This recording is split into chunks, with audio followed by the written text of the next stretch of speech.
You are now tuned to BS3 Network. BS3 Network, changing the way you listen to podcasts. It's Queen3 King. It's Queen3 King. It's Queen3 King. Queen3 King, we the team, it's going down. We the talk of the town, it's going down. We royalty, wear our crowns, it's going down. Tune in now, it's going down. Queen3 King, we the team, it's going down. We the talk of the town, it's going down. We royalty, wear our crowns, it's going down. Tune in now, it's going down. It's Queen3 King on BS3 Network. You feel the sauce. We're going to go and hit you with it a little bit more. That's that stuff that make you want to stank your legs, don't it? Even when your legs is clean. Where you at, Educator Queen?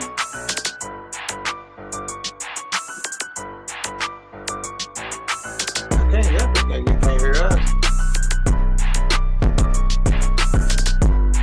All right, unmute yourself, Mr. Pastor. Bless up, man. There you go. Y'all hear me? There you go. Yes, sir. We got you now. All right. Today's episode, Daddy Issues, with special guest Pastor Lynn Harper. I'm not even gonna get into why and what that's about. We'll talk about that on after introductions. We got which we'll go ahead and move into. First of all, we are live on Roku TV. Search BS3 TV. Download today. And then our website, bs3network.com, or our Roku channel, BS3 TV Live. Download it today so you can lay in the bed eating your Cheetos or Doritos with your ding-dongs and ho-hos or your hoe and watch the show. For our YouTube viewers, please click the like button, subscribe, and hit that notification bell. All right, we'll start with introductions. We will go with the only queen that is present. Hopefully the baby queen and the seasoned queen will join us a little bit later, but if not, we got it. So let's start with the educator queen, also known as Meba, TT, and some other nicknames she don't want her mama to know. She is from East Garland, but has dalliances and what do they call it? What did Will and Jada call it? Entanglements, you know, as far as Tulsa, Oklahoma. I know that's not that far, but that's as far as she could make it on a tank of gas. Talk to the people, educator queen. Oh, hello, everyone. I said educator queen. Yeah, that ain't true. I'm an educated queen too, ain't I said educator queen. It's a difference. Go ahead. Hey, y'all. Hey. Hey, sis. All right. And the next we have the seasoned queen, also known as Darling Nikki, Coco, Boney Maroney, Skinny Minnie, the Grandma herself. Talk to the people, queen. And I'm gonna be have another grandbaby. Oh wow! Really? Yes. Ooh.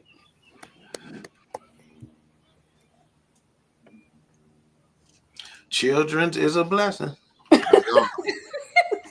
Nika, that was my same look. Children's is a blessing. You know what I'm saying? Children's is a blessing. Huh? My bad. I didn't mean to laugh at that. That's my nephew, but if he was sitting right here, I said, boy, you couldn't bust a grape in a fruit factory with a fat lady on your back. He told the mama that today that he waiting to get a girlfriend. I don't blame him. Me too. Since I got a wife, I'm waiting to get a girlfriend. That's just jokes, baby. You know it. She's sitting in the bed watching, working right now. I am sorry. I'm just showing out for Pastor Harper, you know. And speaking of, we got Pastor Lynn Harper here. Talk to the people, Pastor. What it do, family? Glad to be back for my second round, hanging out with King3 and Queens. It's a blessing. Queen3 and King. It's a blessing to be here. Excited about it, man. Looking forward to the topic. Yes, sir. And for those of you who don't know, Pastor Harper and I hit it off very well. We speak at the same men's conference year after Oh, year. okay. And, we just hit it off, just some real conversation. For those of you who know me, you know that realism is super, super important, and being grounded no matter how high. What the song say? No matter how high I get.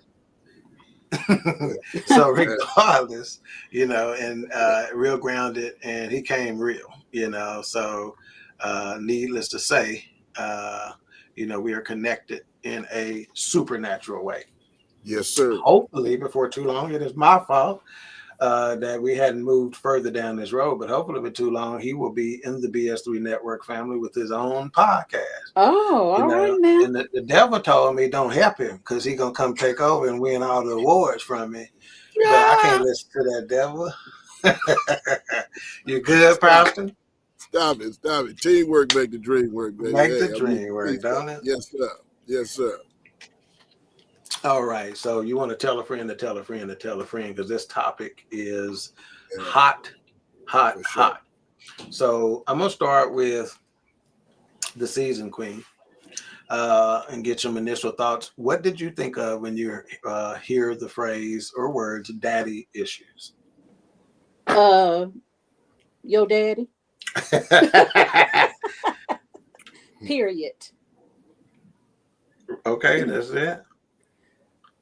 For me, it is, because that's the first thing I thought of.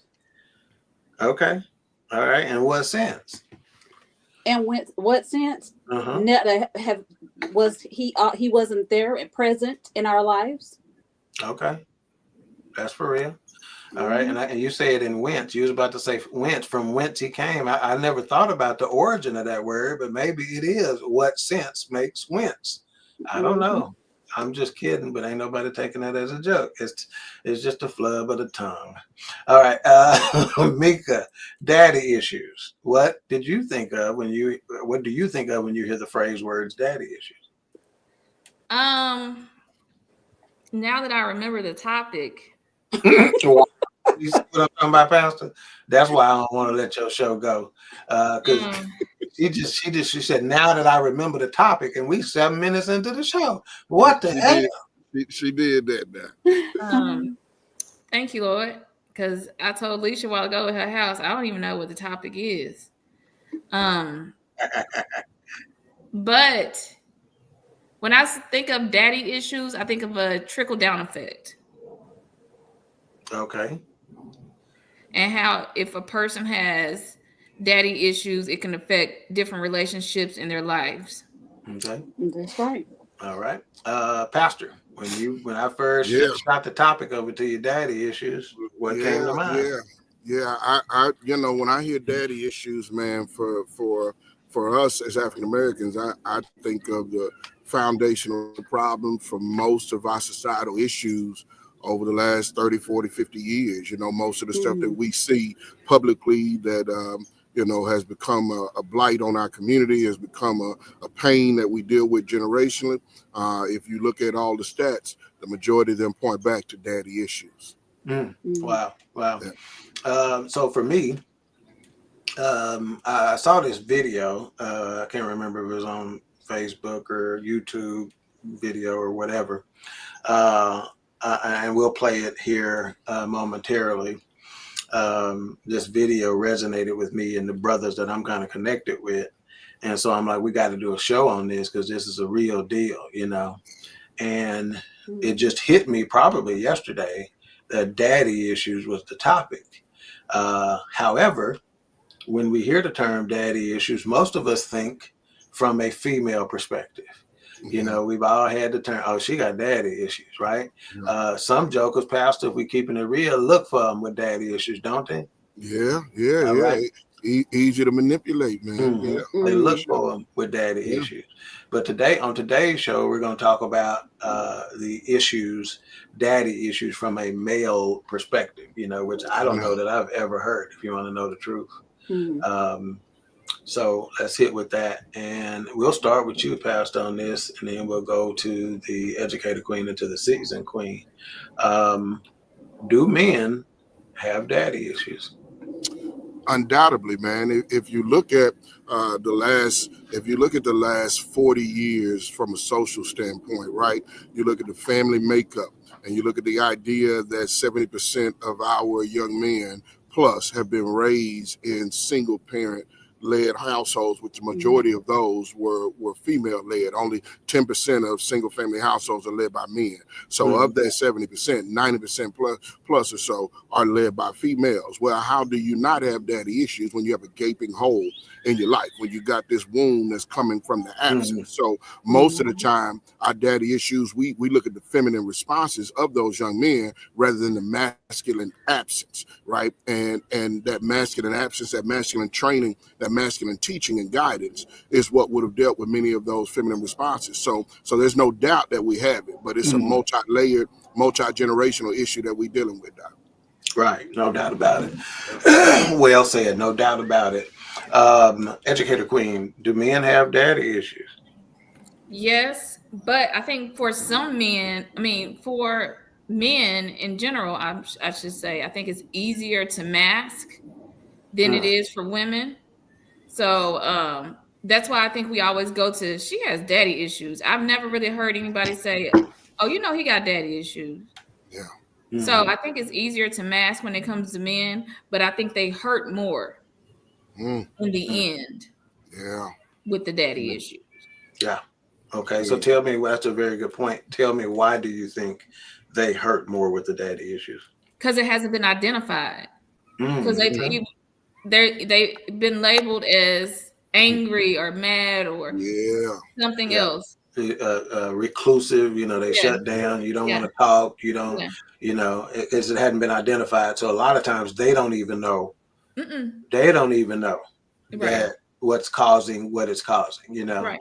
And so, there's a saying I heard, several years ago, and it says the confused mind does nothing.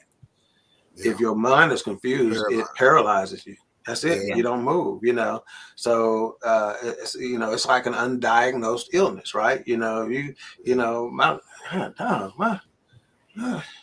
My right booty cheek hurt every day. Boy. And you don't know why. All right, we're gonna go ahead and move on. Nikki, do men have daddy issues? You said yourself, you thought about you and your relationship with your dad. Yeah. So thinking about daddy issues from a male perspective, do men have daddy issues? Yes, they do. Okay. And how you know? Look at your some of your family members on that side. And how that are men, and that wasn't there for their children and stuff. Okay, got you. So we see that, right? I think we have no shortage of them, and I proudly say that myself and Pastor Dawkins, I don't know if he's watching tonight, but we made a vow, Pastor. This is my cousin on my dad's side and my mama's side, because my mama and his mama, which were cousins, married brothers, So my double cousin, we're both last name Dawkins, and we made a commitment to each other. We said we're changing. The way you think of the name Dawkins will be differently than the way you think about it today. Amen. And when I say amen, it's gone that way,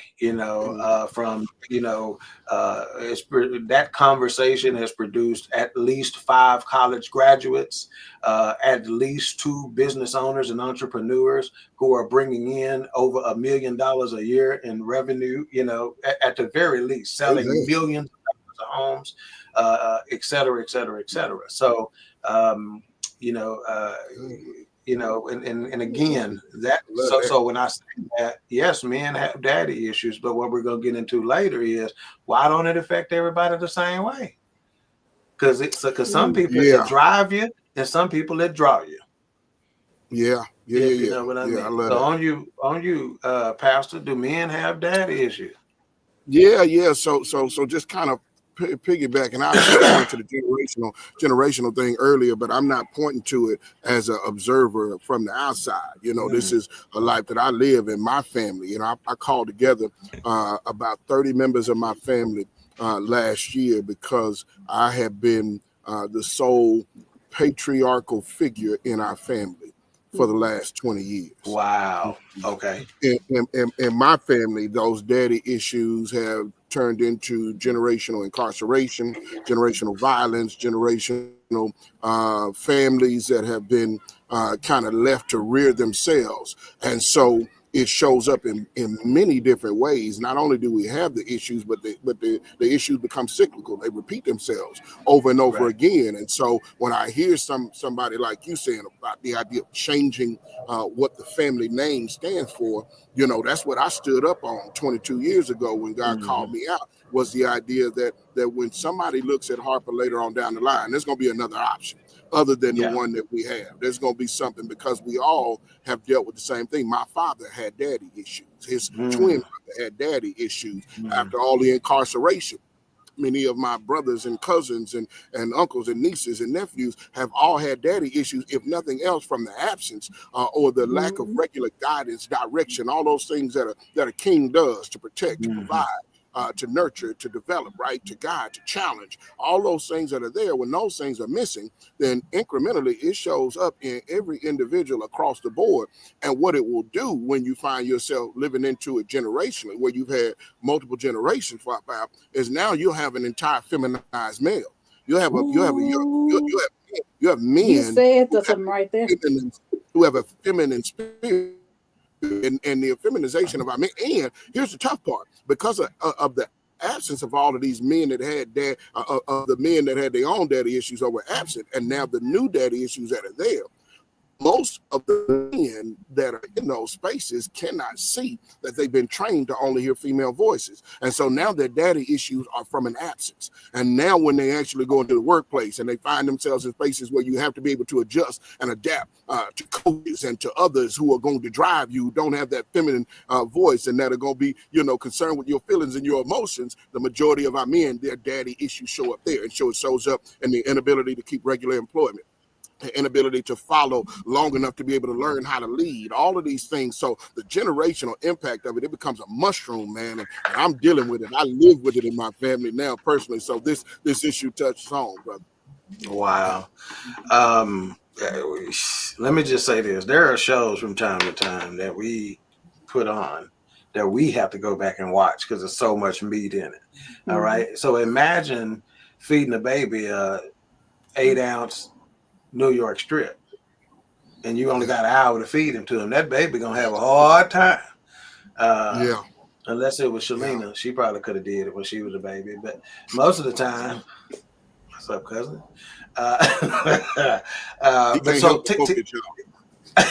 So tell me this, Pastor, because you talked about the incarceration aspect, and I believe on the last show and at the last minutes conference, you said something about the number of hours of incarceration. I can't remember if you were talking about that within your family or within our community. Just talk about the hours of incarceration right quick. Now, years, brother. So add them hours up and multiply. Okay, so in my family alone, over a 45-year period, over 2 generations, men have lost 1,000 years of sentenced prison time. Do y'all hear that? These are 50-year sentences and 60-year sentences and 45-year sentences and some 15s and a lot of 10s and 12s and all of this. Very few that are small in nature, but the youngsters right now, I have unfortunately heartbreak 2 of my nephews who came through my house who are both doing 50+ year bids for murder or conspiracy and connection and attempt to murder that go along with that. So when I tell you about multiplied violence, but each one of these young brothers were in my house because their father, whether it was my brother or my sister's, the father of her child, were absent in those moments in their lives. And a temporary fill-in was not enough. My presence was not enough. As much as I tried to give up my life and my family life, it wasn't enough. So that's just 2, and that's 100 years right there. But if you go back 40 years, we've got people in my family that have, you know, shot and maimed police officers, murdered others, and so they the rowdy Negro. These runaway slaves I'm talking about, y'all. These are not African Americans, y'all. These are niggas that I'm. Excuse me. There's a difference. There's a difference. But with that has come now as a preacher on the other side, contemplating redemption, contemplating wholeness, contemplating putting lives back together, and really thinking about it, not just from the surface things that show up as far as the fruit in their lives, but what's at the root of this chaos, this dysfunction, and this trauma. Fatherlessness, daddy issues are deeply rooted in the majority of my generational family issues, including those 1,000 years of time served, time that was given out, brother. Yeah. So when I asked about that, I was just thinking to myself, knowing that I thought it was hours that he gave it, but now that he says that it was in years. So I'm thinking to myself, what percentage of those years are directly related to daddy issues? Yeah. 90%, 95%, 99% of that time? How much directly correlates to daddy issues? If you just look at, like, again, our social sciences measure everything, right? And so they go in, they do a lot of surveys on these people that are incarcerated. And so if I get outside of my family and just do it broadly, and they say that of the individuals that are incarcerated for violent crimes, drug addiction, drug selling, all of these things, again, these numbers are that over 80+% had a daddy issue, had an absent father that was included with that. Kids, obviously, that end up in foster care and end up in the system through CPS. Same thing, their numbers are skyrocketing. Kids, right? So all of these issues, if you want to be real, I don't know if I brought this up in our last show, but one of the last things that God said to the people before he shut up the canon and they stopped speaking to him for 400 years was that when it was time for restoration, that he would send a prophet to restore the hearts of the fathers to the children and the children to the fathers. That's the end of Malachi. That's after the bring ye all the tithes into the storehouse, the one that we know most of us real good. But at the end of that, the last thing he says is that brokenness that was going to need a savior was going to get to the point to where you were going to have to repair the father wound, the daddy issue. This is biblical. Yeah. This Savior came on the scene. Wow. So, Wow. I just think that figure, man, needs to be said as often as possible because it hits a little differently. When you hear the years associated with it in just one family, man. So we're gonna get to some comments, but before we do, we're gonna the baby queen has joined the fray. So we're gonna give her an opportunity to say a few words before we're gonna turn it into the hands. See, I got to start talking like we in church, mother, because we got pastor on board. So we gonna turn it over to the hands of the baby queen, also known as Mama Lee, Lee. She was formerly known as Blake's mama. She is now firmly entrenched in the corner of Bronxy, which I'm sure she contemplates a role reversal on a daily basis. Talk to the people, Queen. Hi, everybody. Happy Tuesday. Hope y'all are doing well. It is good to see everybody. It's been a minute. Yeah, I see that Kay has lended you some of her edge control, and you have used it wisely. Don't listen to him. The edges are on fleek. Look like you waked, prayed, and slayed. Whatever. All right, Miss Producer, let's acknowledge our chat room and get a few of those comments. All right, we got Ben Sutter III, the gentleman who put the BS in BS3. He says, good evening, good to see y'all. Hey, Ben. Hello. Okay, good to see you too, sir. We got Keisha Walker. I don't know why she changed her name. She must be on the run. She must be on paper. She must got a probation officer, a parole officer, a counselor, somebody looking for her because she changed her name every 30 days on Facebook for some reason. She goes, good evening, family. I would agree. A lot of men do have daddy issues. My baby brother is still suffering at 48. You hear that? Yeah, man. Wow. Do you hear that? That last sentence is constructed in such a way that it gives you different insight. My baby brother is still suffering at 48. Yeah. I think I hear my sisters from time to time say, at your big age, you ought to be fill in the blank. All right. Ben says, yes, some of my favorite rappers have or had daddy issues because they weren't around. Yeah. Predictable, right? Predictable. And as a result, some of the content shows it. See, they say, when you hurt, see, it's two things that I've heard frequently. Mika can't react maturely when she hears this, but hurt people, number one, and they'll bleed all over you. You follow me? All right, Keisha also said, I promise I'm not trying to be funny. That's a lie. But our dad was not around, and my brother's the only boy. My mom did the very best she could, but somewhere along the way, she made him into a sorry man. He has a record longer than a set of saggy boobs. See what I'm saying? Unfortunately, our dad doesn't see how his absence had anything to do with it. That's key right there, too. Write that down, Miss Producer. Our dad doesn't see how his absence had anything to do with it. How many daddies do? Are they in denial? My Lord. Maybe they don't see how they had anything to do with it because they had daddy issues that went unidentified, untreated, and unseated. That's right. Yeah. All right. Ben says, Pastor Harper and A-Trap need to connect. That would be a dope episode. Yep, we can definitely make that happen. All right, we got kinfolk in the building. Jody Mack. I sure wish one day I'm gonna have to get his permission to give his nickname live on the air. But he says, good evening. All right. We got Kevin West in the building. A motorcycle riding police officer right here. Hello. What's up, K-Dub? He says, what up, fam? And then Keisha says, our dad is a pastor and his thoughts are always, we need to go to God about any issues with him because God has forgiven him. He doesn't know of any of us as adults. It's heartbreaking. Wow. I'm going to go right there. This isn't even a place that I had planned to go. And I'm going to start with you, Pastor Harper. All apologies to the queens. But how can you build a relationship with your father, your heavenly father, if you have none with your daddy? Pastor Harper, go ahead. Yeah, well, you can, but it's going to be a twisted relationship, and so most of us don't recognize, right, that when we come to God, we're coming. You said building a relationship with our heavenly Father. We're coming to be formed back into His image. That's what we saved for, right? We born in sin, we shaping in iniquity. But whatever our daddy did to us, whatever our family did to us, whatever our neighborhood did to us, all those things that shaped us, they have us malformed. But when I can't get his voice out of my head, when I can't get his issues out of my heart, then I can be coming to God and halfway receiving what he's saying because I still value a voice that I have now got healing and closure from. It took me forever to realize how much my daddy was still on the inside of me. As much as I was saying I was submitted to my father.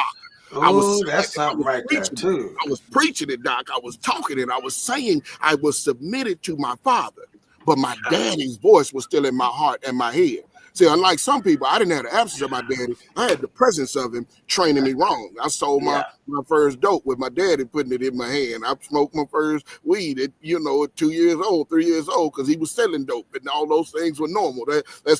So boundaries were crossed and lines were drawn. That now later on, I'm supposed to be submitted to God. But my father, I'm made in his image, and I'm trying to decide between the two. And here's the problem with a pastor and a person that won't deal with that thing once you have grown.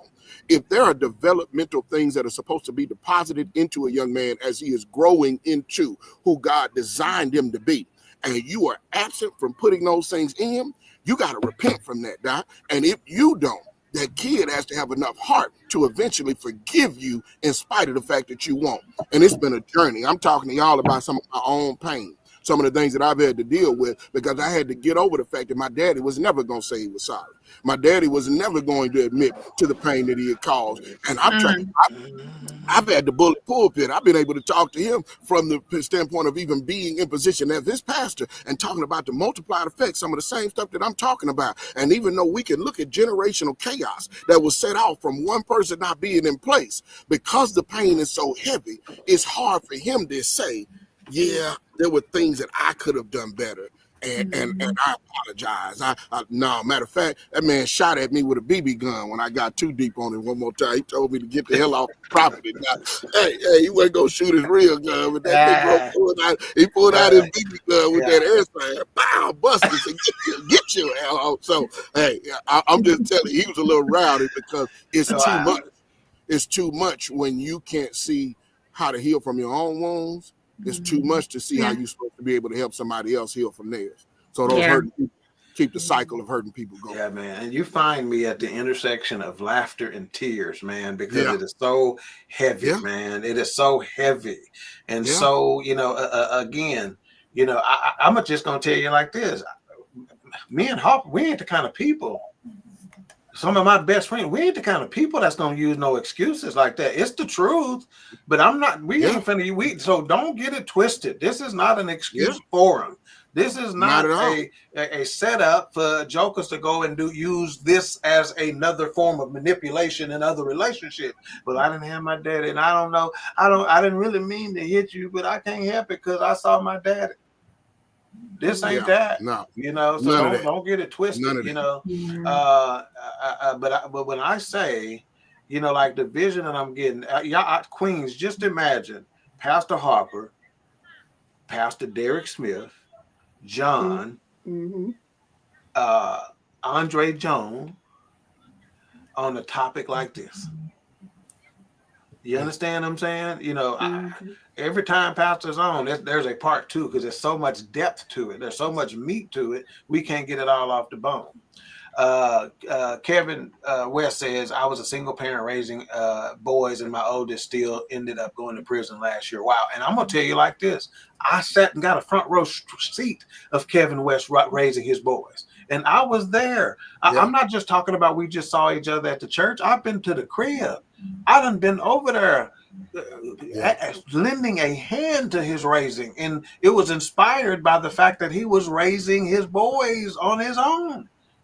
So I understood the struggle with that, So, hey, appreciate you, Brother West, man. Keisha said, please have a part 2. That's it, Brother Preacher. He will not say, I'm sorry. I know I need to watch this episode again. I'm trying to stop crying. Can somebody please tell a joke? Hey, I'm telling you, I'm at the intersection of tears and laughter, man, because, that's just the way we built. But one of the things I was thinking about with Pastor Harper, because of what he went through, and he's telling more of his backstory, it was so necessary. But imagine how powerful he can be to the streets with his story. Right now, there's a relationship with the streets that some pastors just don't have because they done been saved their whole life. They've been preaching since they were 10. You follow me? So hey, I'm telling you right now, Pastor, you went through it for somebody else. Everything you went through didn't have anything to do with you. Some of it had to do with you got to go through this because I need to put something in you that allows you to relate and to be able to address an issue. If that thorn had not been in your side, you can't tell how it hurt, where it hurt. Come on. I 100% agree with you. Honestly, the podcast that I'm talking about jumping off is only to feed the ministry that God has called me to. So what you just said a minute ago, the idea that we need to want to make excuses, it's this time out for excuses, but you're only going to have excuses if you don't have understanding. If you don't actually understand the way you were built, then you don't understand what you need for your rebuild. And what I realized is that we were so busy hiding it and holding it and showing it in anger and responding to it. Most of our time in trauma is spent responding to it. I said something during the men's conference that you stuck on. I said, we very rarely get an opportunity to process from peace, right? The idea that I'm going to grow from a peaceful space, a healed space, a space that's no longer hurt, angry, and mad and bitter at my daddy. Now I can actually contemplate what God desired to do with me when he designed me perfectly from the beginning. I want to help young brothers that have gotten lost in their way find that. I want to help develop an unchained brotherhood. That's the name of my men's ministry that I want to launch. So this is the other side of it. But you got to tell some truth. You got to sit in some hard realities. You got to mourn a little bit. One of the things I've said before, and I'll say it again, it's my stick, and I hope I ain't taking too much time, Doc. No, that's what you're doing, man. You cannot mourn what you do not measure, and you cannot move what you do not mourn. And so because we are not measuring correctly the brokenness that has happened to our people and how it has actually affected them from a mental, spiritual, emotional, social development standpoint, all of the above, and put those together, then I can't mourn it properly because I'm just looking at them like, Negro, you need to grow up. You 48 years old, you 52 years old, you 30-something years old, you 28, whatever that age is. We think because he that big age, you need to move on. But because he does not understand what's going on with him, he ain't measured it himself. So he ain't going to be able to mourn it, and he ain't going to be able to move it. And somebody's got to walk you through that journey to help you see yourself clearly so you can regain the full image of God that's supposed to be walking in power. And if we tell young brothers that what they're missing out on is not what we're taking from them in this idea of holding this right, restricting you from the things that you want, but rather that I'm going to help you restore the strength and the power you were meant to walk in, it's a whole bunch of brothers. I'm already talking to them in barbershops and on blocks, Doc, who can receive that message. And I want to expand that as large as I can, because most churches, most pastors, most preachers, as you said, they can't see that. They have a corrective lens rather than an empowering lens. And when you're dealing with people that didn't have something put in them, they don't need correction. They need training. They need development. They need growth. They don't need you just riding out on them because they didn't already felt the guilt. They didn't already sat in that, and they had to get rid of the shame just to survive, Doc. So in this space, they need instruction. They need direction. They need guidance, and they need a mercy and a grace that God gave me, so that I can turn around and give that to them as well on an equal footing. Wow, man. And he said, if you don't understand how you were built, you don't know how to be rebuilt. No. Lily, you can relate to this, right? You had a water damage. Some stuff had to be torn out. Guess what? Long before that, we knew a contractor is going to need to see how this was built. So we're going to take some before pictures, some during pictures, and some after pictures so he can understand, okay, now I understand how this was built so I can rebuild it properly. And guess what? When he rebuilt it, not only did he rebuild it properly, he rebuilt it better. You understand? So some practical application. Ladies, y'all have anything that y'all wanted to add about that, the relationship with God, or comment on anything that Pastor Harper said? I don't know what to say. Thank you. It's like Tyson. I don't have anything to say to add to that. I feel like Trevor Burbick when Mike Tyson knocked him out. He's look at here. He's slobbing. He peed on himself. He farted. It hurt. Hey, it's just strong. Yeah, didn't she? It's just strong, man. I mean, I'm taking notes on it, man. He talked about, my dad is still inside of me. I'm trying to get it out. I don't even understand that, and as much as I want to deny it, I ain't like that nigga. I'm just like that nigga.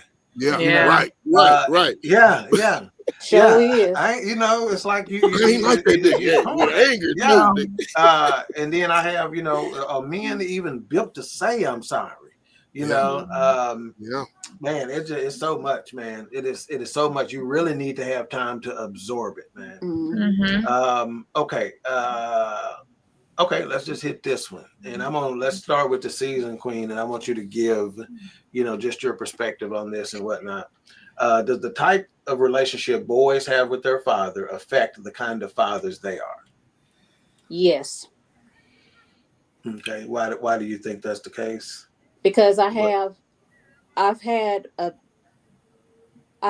lot of guys that came, well, as I was dating and stuff, that men that came across, they had a whole lot of daddy issues. And they got, I didn't, you have to know how to I didn't know how to do that, navigate. Navigate it, because it was just too much. Lily, does the type of relationship boys have with their father affect the kind of fathers they are? Absolutely. And I can just talk from a standpoint of watching Brandon. You know what? If you didn't, I was going to go there, because knowing his daddy, and what his daddy did and how his daddy moved and operate. Go ahead. I'll let you go. Absolutely. Just seeing him with the boys, it gives me a appreciation for his dad, because just a different level of appreciation for his dad because of how active he is, how engaged he is with the boys.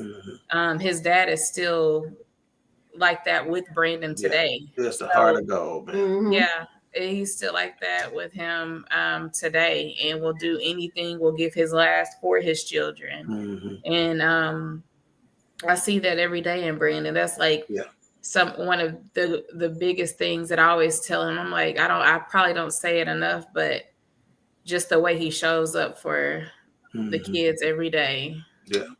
It's just a blessing to have. And you make sure you remember that when you're showing out, how he show up. Negro. Okay. Educated Queen. Does the type of relationship boys have with their father affect the kind of fathers they are? Yeah, it can be positive or negative. I know several men who do not have their fathers. I know you do. Tig. I know you do know several men. Hold it, Mika. Hold it. Oh, thank you. You hear a pastor? Pastor must have missed this. He goes, I know several men. And I just said, I know you do. Go ahead. Don't do my sister. Baby, I will. Keep on. But I know several men who do not have fathers in their life, but they use that as inspiration to be a better father and to the, children that they're having. So they want it to be the opposite of what they were raised with. And then you have some men that's, they don't know what to do. So it's a continuous cycle that is bleeding down to the next generation of, and they're clueless. So yeah, it can be positive or negative. Yeah. And before I turn this over to Pastor Harper, because we've kind of answered this question a little bit along the way, we all knew the answer to it, but I'm just going to jump in right here just because Mika said something that kind of triggered for me, is that I was motivated to be a good dad. I really was, because of what I experienced and what in the hurt I felt and had later identified. But here's the deal, and check me out on this, Hart. I had the greatest intentions. I was there, but I wasn't always there right. See, none of my kids can say, nigga, you wasn't there. They can't say that. They may be able to say you were there. You didn't do it quite right. You made mistakes. And I did, but I promise you, I was there and I gave as much effort as I possibly could from that motivation of what I got or didn't get, if that makes any sense. So, no. Yeah. 100%. Yeah. So I want you to go ahead and take over from there and add whatever we need to add on this aspect of this conversation. Yeah. So I love that the Educated Queen just said it can be good or bad, right? We just watched a public annihilation over the last year between Kendrick and Drake, right? And one of Drake's songs, because he is in my playlist, in spite of all of that. I may be a bigger Kendrick fan, but Drake is in my playlist. One of his songs is called Losses. And in the song Losses, he's talking to his father. He said, like, I'm trying to show you the waves. This is no cap. You sold me up the river, but I rode back. You put me on the road without a road map. I'm not trying to make a song. These are cold facts. Wow. That is what the absence of a father will do. It is being on a road without a road map, right? Yeah. And so I'm a pastor. So here go to the Bible side of it, right? The Bible says, "Blessed is the man whose quiver is full," right? So a quiver holds arrows. Arrows are weapons. The man's quiver is full, but the man has the responsibility not only of holding the arrows and the weapons, but of pointing them in the accurate direction so that they can actually hit a bullseye. When you have a man that is absent, then you have a wandering weapon that has been set loose in the world. Many of our men have been known for doing generational damage to guys because they are weapons created by God to have massive impact. But because that father was not in place and did not know how to guide and direct and show that joker how to go straight, then you left me on the road without a road map. And so because of that, now I take that power and I manipulate women, or I even manipulate my family or my kids. My father had a syndrome where his dad was a dominant authoritarian. So he was waiting for his chance to be in the position that his father was once in. He didn't see it as in, I'm going to be different the next generation, and I'm going to make sure there's something else different for my kid. He was saying, no, now I'm the leader, and I get to lead like my daddy led. Yeah, man. God, dog, that's do not miss that one right there, man.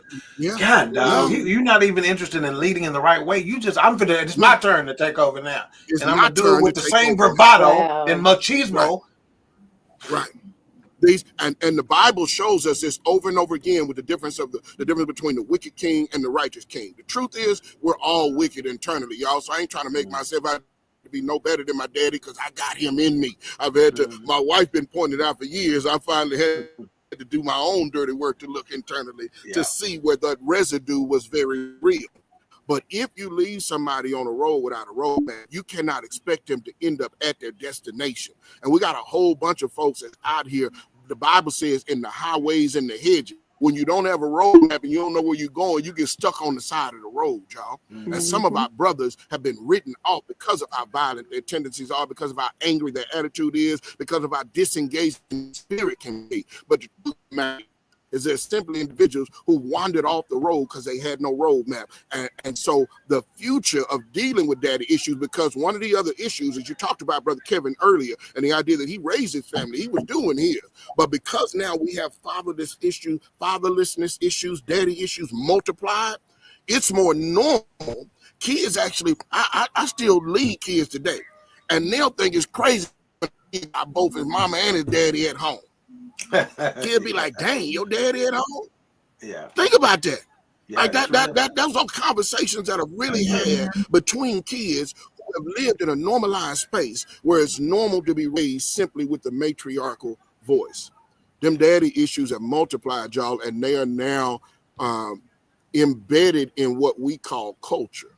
And so there's some roadmaps that need to be put out. We need to help you to understand how to get back on your path. Because other than that, right now, we seeing kids popping off, murdering each other in the street, all of this because somebody put them on the road, but they never gave them a road. Wow. And so, as he was saying that, I just thought to myself, imagine if we were trying to get somewhere nowadays that we weren't familiar, a destination that we weren't familiar with.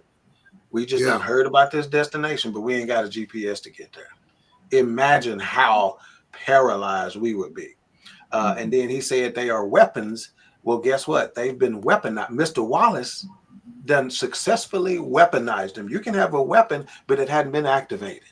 They have successfully activated that weapon. Let's get a couple of comments, and then we will play the video. We didn't even play the video that inspired this topic, and I want to address this video last, as we wrap this one up. So Keisha says, the more I listen to this, I'm seeing I still have some old wounds I was thinking I had moved past. That clearly I haven't. We've all seen our mother go through so much with our dad, haven't we? So I know my brother is damaged. We all are. Thanks for this show, Brother Pastor Harper, Queens and King. Most definitely. It was obvious that it was going to be what it was. So now, we got Nene. What's going on, my neighbor? Go hug Courtney right now. Go hug him. You know he need a hug. Good to see you. Thank you for tuning in, man. Okay. Okay, got you.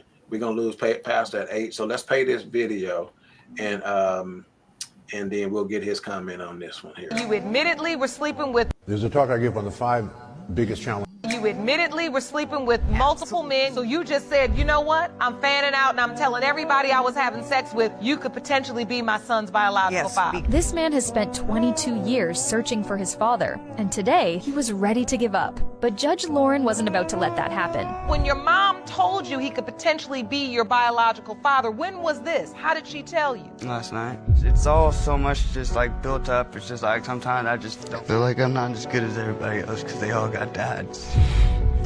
Don't ever feel just like break that. My heart. Don't you ever feel like that. Do you hear me? Don't you ever feel like that. You are worth it. You are just as good. That's why we're here for you, because you are important and worth it. And whether we get the answer today or not, you still are worth it. man. He said, I don't feel like I'm as good as everybody else because they all got dads. Harper, you got a little less than 10 minutes before you got to get out of here. So go ahead and give us that, man, and we'll cut you loose. Yes. So me and my wife have been having some very tough conversations over the last 6 months or so, right? Because one of the things I was trying to get her to see is that she has been trained to see through a feminine eye. With the absence of her own father and the absence of patriarchal leaders for multiple generations on her side, no different than on my side. The absence of the voice means that there's no value for the voice, right? And so it's not just that it's absent, it's that we don't actually understand the hurt that's caused by decisions like the one this mama made. Her and I have kind of talked through this thing, and as we were communicating, I was trying to get her to see, because she asked me a question one time. She said, you don't think that your father is still determining some of the decisions that you make, that he's still in there? I said, yes. I said, but that's not the problem. I said, I do recognize that. I'm working on that part, right? I said, but the issue that I see is that often most women cannot see a negative impact for these female voices that have determined mindsets that are toxic. And when you don't see your mindset is toxic, then because the thing that we're looking at is the absence of the father. The thing that we're looking at is all these different dads that are gone, but we don't actually measure the same input that the mindset of that female has on that young man in diminishing the lack of build up in who he's supposed to be and what a man is supposed to be. When we were coming up, and this is some of the things that sparked it. When we were coming up, there was always this idea that you're too militant for your kids. But Corey Holcomb, I loved it. He had a meme today, and he said, Tiger Woods' daddy instructed him on exactly what to do. And today he put in the hours, he did the hard work. It was very militant. Today he ended up being one of the best golfers that ever lived. He turned around and he talked about Serena and Venus. He turned around and he talked about Michael Jackson. He turned around and he talked about all these people whose people pushed them, directed them, sometimes even militant, because sometimes that's the father spirit. That ain't the mother spirit, but that is a father spirit. The same way a mother's supposed to nurture and make sure that the heart is well, and make sure that you have some emotional intelligence and all that on the other side so that there's balance. That father is supposed to drive. When you have the absence of fathers that is consistent, then mothers will then undervalue the voice that is missing and not recognize that that is a part that God designed to be in that child's life. And a bunch of these daddy issues are not just because fathers were missing, but because mothers were dismissive of the fact that fathers were missing. And we've convinced ourselves we can raise them on our own and we can do it. We don't need no man and all this other stuff that is popular jargon today in our so-called culture that's really toxic to any rebuilding, restoration, and reformation of our family. So for us to solve daddy issues is to take men and women admitting that their absence and their presence have caused some toxic responses to our kids. And we need to be humble enough to bow at the altar and the throne of God and recognize he's the only point of rebuilding. Your way ain't right, my way ain't right, God's way is right. And we need to go back to the manufacturer. Just was flooding, you got to go back to the manufacturer and to the specs and to the drawings, and you got to build it back to code. God is the code. We done got lost on it. It ain't a man or a woman. Both of them can have daddy issues. Wow, man.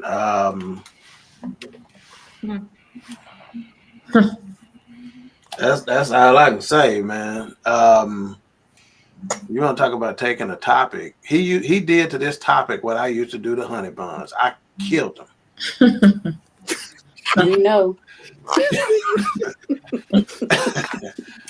So, which is why he's here. And when I say I got so many notes for part 2, man, it's just not even funny. But when that kid said, I didn't think I was as good as everybody else because they all have dads. And I'm going to tell you right now, what kid wouldn't want to go bowling? What kid wouldn't want to go shoot fireworks? What kid wouldn't want to go to the arcade? What kid wouldn't want to go to the movies when they had an opportunity? This kid, because I was always the fifth wheel between my cousins and their dad. Yeah. And I was always the fifth wheel and I didn't have my dad. So whenever one day happened and they said, hey, is it all right if Ted, that's my nickname, if Ted go with us to shoot fireworks? It was a 4th of July. And my mama said, no, he don't need to. You need to go and take his butt home. I didn't argue. I didn't pout. I didn't say, oh man, it didn't mean I was good. She basically rescued me and didn't even know she was rescuing me. Yeah, you understand what I'm saying? I didn't complain because I was tired of being the fifth wheel. And I didn't even know it. I didn't even know then that was the case until I got older, doing some work and reflected back on that. So when he says, I didn't think I was as good as everybody else because they all had dads. Pastor, your final thoughts, man, and then we're going to get you out of here. My final thoughts is that God is still a healer. This is and we dealt with the black man, black woman relationship today, but to really deal with this thing and the breakdown of the black man, you've got to go back 405 years. And you have to begin to look at the systematic onslaught that has been coming toward us to make our men more feminine, to take away authority and power, because the Bible says when you remove the strong man, then the enemy has an easier path to destroy the family, destroy the house. And so we have to begin to see this. I got excitement in the background. They on that seesaw. Some of us remember that. We can be on that seesaw. For sure. Yeah. But we have to recognize that we war not against flesh and blood, but against principalities and powers, rulers of darkness in wicked places. Confirmation. That's the word. Confirmation. When we see the young man that is wayward because of his fatherless and daddy issues, when we see that young woman that is off in the way she's raising her son, we got to recognize how much our people can't see. And we got to walk with a different type of grace, because if we truly going to do this, it's going to call for us learning to love ourselves and love people unconditionally, because that's how God did it. But the rebuild is possible, and I'm just excited about the future with what God is telling me I'm supposed to be doing, finally getting me off the plantation theologically and in all these other spaces and really seeing this is what he shaped me for in the beginning. This is why my path had to go this way. This is why I had to experience it and feel it before I could understand it and hopefully give somebody that direction and that roadmap that they didn't have when they were younger. So wow. God bless y'all, man. Hey, before I sign you off, let me just say this. Your love offering is coming as soon as I get out there. Number 2, them naked and afraid woods back there behind you, man. Be careful. You understand? I don't want to see you. Hey, I'm gonna tell you the truth. I'm a fan of Naked and Afraid. First off, but I'm an outdoorsman, brother. So I want to teach our young. I want to get them out their comfort zones. I want to take some young brothers out in the woods. But we gonna get from me before it get too dark. Me and my daughter, she done finished taking her graduation pictures. All right, hey, love you, man. Love you. We appreciate it, man. Love you, brother. Thank y'all for having me, King and 3 Queens. Peace and blessings. Yeah. Thank you for having us. Thank you. Yes. All right. That's a lot. Because that last thing that he was talking about, I know it wasn't about girls, but it hit me differently. Yeah, that's part of it. And it's so difficult. What I was thinking is, it's so hard and it's so unfair. Yeah. But it's so true. Yeah. As mamas doing the best they possibly can with what they got. And it's so hard to be critical of the impact that their rearing had on boys. It's so unfair. But in order to heal, you got to get out of your comfort zone. A wise man once said, until you become uncomfortable, you can't become comfortable. You must first become uncomfortable to become comfortable. If you're trying to lose weight, you got to do some uncomfortable shit. If you're trying to buy a new house, you got to do some uncomfortable shit. Mm-hmm. You understand? Until you become uncomfortable, you cannot become comfortable. So it's a hard conversation, and all apologies and all due respect to the mothers and the women that were trying to raise their boys the best they know how. Mm-hmm. But there's some deficiencies that exist, and we can't run away from that. It's just the way that it is. So until we get comfortable in that and being able to talk to each other, say, like, I'm not trying to demean you. I'm not trying to bash you. I'm not attacking you. I'm just talking about what we have in front of us now as a culture. So we got to be okay with it. That's why we can't heal from whatever this is, right? Same thing when it comes to racism and all the stuff we've experienced over the years. Are we really worrying too much about how the fuck they see it? Shouldn't we be iron sharpening iron? Shouldn't we just be, okay, y'all, let's deal with this so we can move forward, so this ain't handicapping us no more? You follow me? You know. So anyway, let's do final thoughts, and let's start with the season, Queen. I know that this was mostly about boys, but it affected me in a different way. And that was because our dad wasn't there. And I'm still processing it. Even though I have prayed about it even before he passed away. But God gave me an opportunity to tell him, my dad, how I felt by me taking him to the doctor offices and stuff, and all of those appointments he had to go to. And I could, whenever I would ask him a question, I would know if he was telling the truth or he was telling a lie. And I told him that. I called him on it. And that's just that. But that just came to me, again. Yeah. Well, let me just say this. What you were doing toward the end of his life when he was going through his cancer treatments and getting him to his appointments and all that other kind of stuff, let me just give you a little relief, because that was an exercise in grace and forgiveness and mercy. You were doing what the Lord would have had you to do, So utilize that as the ointment to some of your wounds, because again, even though you may not have emotionally or mentally flushed it out, your actions, which speak louder than words, your actions were an exercise in grace, forgiveness, mercy. Okay. And like Kevin West said, Brother West, K-Dub says, bless you, sister. Thank you. All right. Educator Queen, final thoughts. Again, I think a powerful topic. Still so much. I don't even think we touched the surface, with this topic. But one thing that really stood out that the pastor said was the generations and the people that can be affected when one person in the household is out of place is crazy to me. Ooh, that's deep right there. One person out of place. One person. The ripple effect that it has not only on that generation but the following generations is crazy. And I mean, it's work to be done, and you don't know where to start, but it has to start.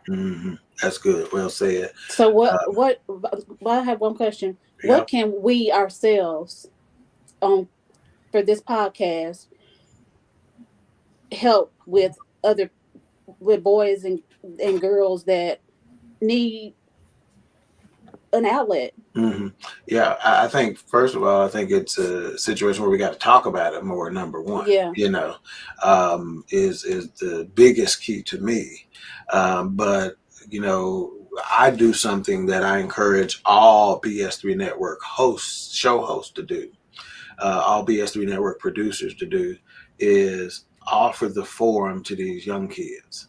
In fact, I have a show set up and ready to go. It's just the framework of it called it's Friday night. Let me just check this because this is important enough to me. Let me see if I have it. I don't show it right now, but there's Friday Night Live. Okay, is what it's called, Friday Night Live. And it's ready for anybody to come do it. So if they have it, there's a slot that's ready to go.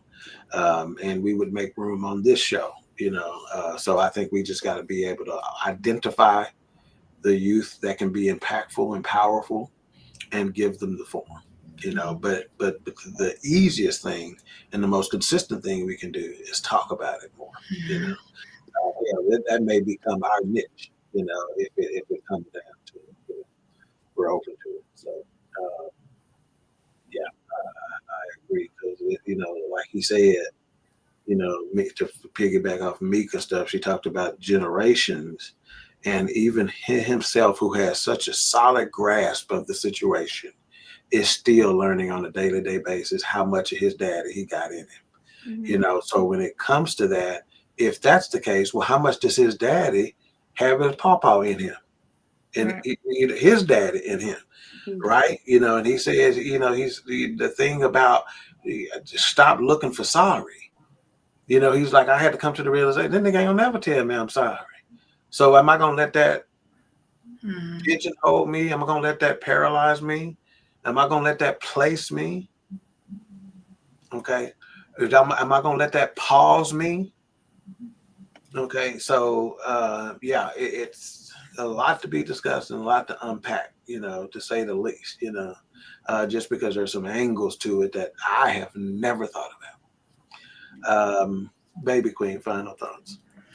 Yeah, this is a great topic. A lot to process from it, but I think that it would be wise for us to just discuss this not only from the male point of view, but from a female point of view too, with mothers and motherless daughters, or whatever the case may be. So I think that this is one that I would like to see a panel of men, like you named 4 men, that I feel like would be powerful in talking about this. But just a really good topic. It's funny that we are talking about this because a close friend and I were talking this week about how so many adults are walking around unhinged is the word we use.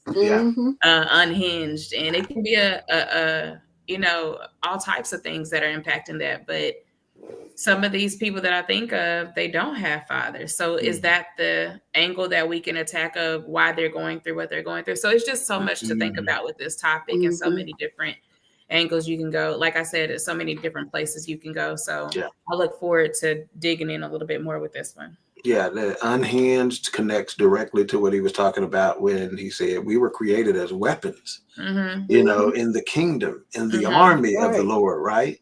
But those weapons are being misused. Think about the movie plots that came up with this great invention that can be used as a weapon. We need to get a control of it before it gets into the wrong hands. Well, these weapons have gotten into the wrong hands, and they've been weaponized.